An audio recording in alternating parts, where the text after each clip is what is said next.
Well, good day, folks, and here we are at the weather. And I can get the pointer. Pointer might not be warmed up yet. There we go. So we're sitting at minus 10 Celsius, which is kind of cool. 14 degrees Fahrenheit.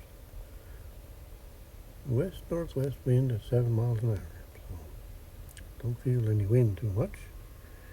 And we're supposed to get to minus 8. I don't think we're going to get to that.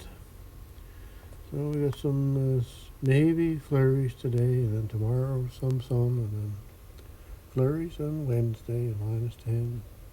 Snow Thursday and Thursday night. And Friday is flurries. And the temperatures are, I'd say, probably normal for this time of year. In the minus 9 and nighttime minus 16, something like that. Anyway, it could be getting a snow event on Thursday. They were saying 25 centimeters, and then they changed it to 10 centimeters, so hard to say what we're going to get. So, what are we doing today? Well, we're going to get started at the case 224 today. So, the fans are going. Yes, they're going. And I can I'm standing about 3.5 feet away from the black one there, and I can feel the wind on the hand. And the other one might be helping, but it doesn't move a whole lot of air. Anyway, way they go. So, now I gotta get, I don't know what I'm gonna do for setting you up here, but I got the studio light on there, so that spring you see there to the right side that's hanging off the front of the tractor, that is pulling up on the on that shaft, and it's pivoted just behind the tractor front there, and then the pulley is pushing down on the top of the belt. And we have this other spring over the top here that's helping to pull the arm up also. So we're just going to get that removed, and we'll go from there. Back in a minute. Alright, so we got the mess out of there. And I'll show you what's what, I guess. Now, the trouble with this, I really should replace that shaft going across. This shaft here. But I don't want it. Anyway, the hole that bolts through the pulley is weldered out, so that's loose there. The only thing going for it is it does have a keyway, so it can't spin. It can't let go and just spin there. If the bolt broke, that's the thing. But trying to keep the pulley tight so it doesn't wobble back and forth is the trouble. So let's get the, I don't know if I want to show you this or not, but anyway, this is pretty bad welding. Like this would have to be about the baddest welding that you're ever going to see. And that's just what goes on here in Knowles Garden Tractors and Firewood. Yeah. So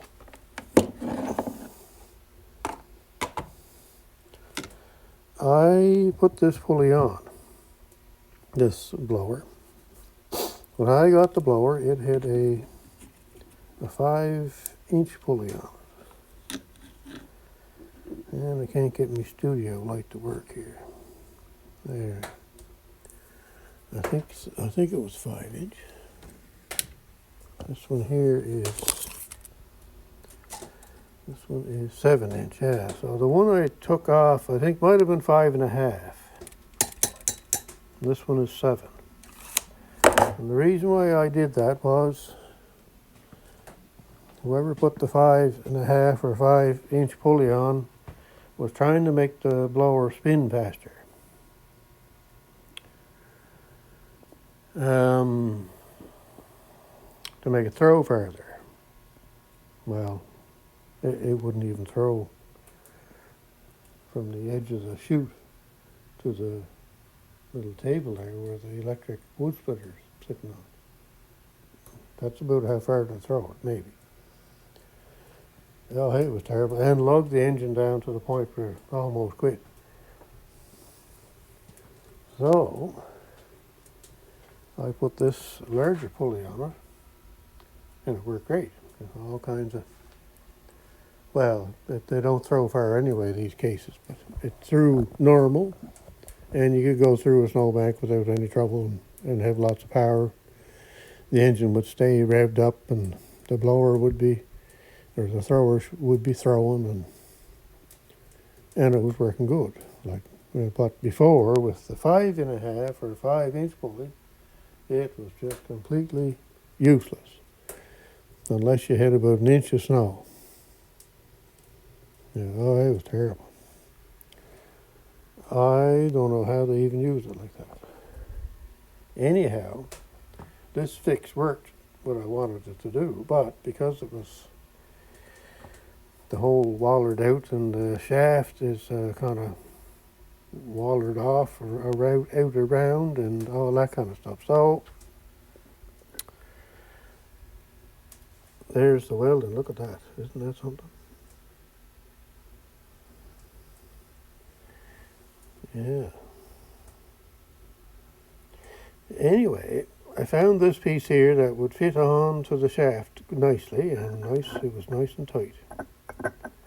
So, and I fitted it through the shaft on the thrower. Everything was lined up good. So then I tacked it all, but I was doing this while this was on the snowblower, or snow thrower.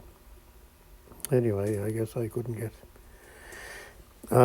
get a very good weld there, that is for sure. So it just kind of gobbled on there.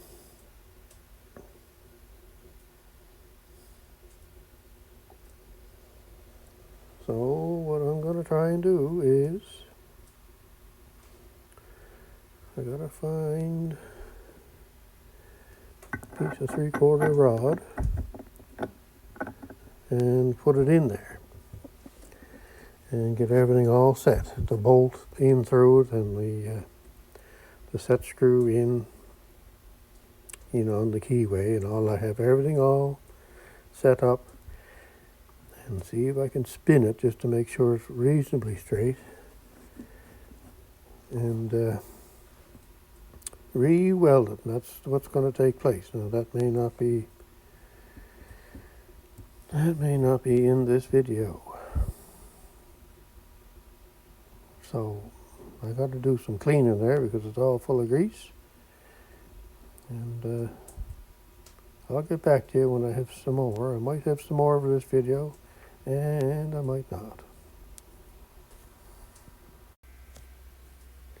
All right, so we got things cleaned up here a little bit. We got the brake cleaner, cleaned up the grease off of that, and off of this piece here.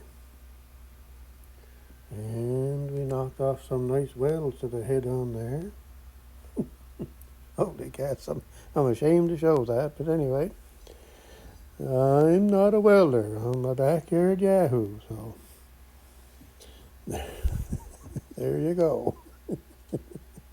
You can see by that welding, that's not too fancy either. But it didn't break, and it can't come off because on this side, when I did this, I drilled that coupling and tapped them and put 4 bolts in there. So the pulley is not coming off that coupling. So anyway, yeah, I'm gonna take that to that and clean it up. and I'll do the same thing with this. And then we'll re-weld it. I'll get everything set up here on this 3/4 bar, and that's what's going to happen tomorrow, maybe. And I'm going to heat it this time with that torch, so the welder can penetrate into it some. Now the reason why I get them kind of welds like that is because of this welder here. It is the we call the half welder. So it's only, its highest output is 75 amps, so it doesn't, for light stuff and things like that, it's not so bad, but heavy stuff like that is no good for it. But that's what I'm going to use, because I kind of find I can control it a little better. And I'll heat those parts, like I say, with that torch. I do have a stick welder up over there that you can't see, that goes up to 295 amps. But I'm about equal with each one as to how well I use them, I suppose. But I do find the MIG welder a little more controllable, I suppose, maybe. Anyway, the MIG welder too doesn't put off nearly as much spark as that 295 amp welder would. So I'm going to be trying to weld it here in this location. So some of this stuff will get moved a bit, and what I will do is cover everything in this area. Down the bench, on the floor, all around here with water. Those spray 9 bottles have water in them, and that's what I do. I coat everything with a spray of water, and then when I'm done welding, I recoat it, and of course I stay in the garage for a while too afterwards. So, and recoat it when I go in for the night. Anyway, but yeah, the MIG welder doesn't it doesn't put off nearly the spark that the stick welder does. And yeah, I could go outside with it, but I don't want to. So anyway, I think I can get it in here and have no troubles. So anyway, that's going to be the end for this video. I'll post this one, and then maybe tomorrow I'll post another video of me finishing it off, maybe. Hopefully. May not be tomorrow, it might be the next day. But anyway, there'll be another video on me finishing it. But today's video is going to be done, so. Thanks very much for watching. And I have to say thanks to the new subscribers that I've got there in the last little while too. And we're expecting more snow on Thursday, I guess, so we might even play musical tractors here this week. These 3 tractors could get changed around. So we'll see how that goes too. All right, that's going to be it. So have a great day wherever you're at and whatever you're doing. Goodbye now.